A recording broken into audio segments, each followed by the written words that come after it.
Norwegian সংস্কৃতিতে বেড়ে ওঠা এই শিশুরা বাংলা বলতে পারে বেশ সুন্দর করে। এরা সবাই এই দেশের কিন্ডারগার্টেন কিংবা স্কুলে যায়। ওরা সবাই বাংলায় কথা বলে। শিশুরা বাবা মায়ের সঙ্গে নাটক দেখেও শিখছে বাংলা ভাষা। আমি তো আমার বাবাকে অনেক শুনছি, আর নাটক দেখি না, আমি ওদের সাথে নাটক দেখি, ভালোই লাগে, এখান থেকে শিখছি।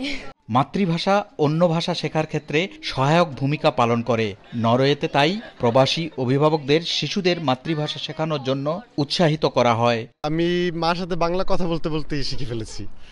এখানে তো আসলে কারোর সাথে বাংলা কথা বলতে পারি না মা ছাড়া। বন্ধুদের সাথে নরওয়েজিয়ানে কথা বলি, আবার কাজে আমি ইংলিশে কথা বলি। শুধু খালি মার সাথে আমি বাংলা কথা বলতে পারি। বাঙালি প্রবাসীদের ছেলেমেয়েরা নরওয়েজিয়ান সংস্কৃতিতে বেড়ে উঠলেও বাংলাদেশের ইতিহাস, সংস্কৃতি ও ঐতিহ্য নিয়ে তাদের আগ্রহের কমতি নেই। জাহাঙ্গীর আকাশ, সময় সংবাদ, অসলো, নরওয়ে।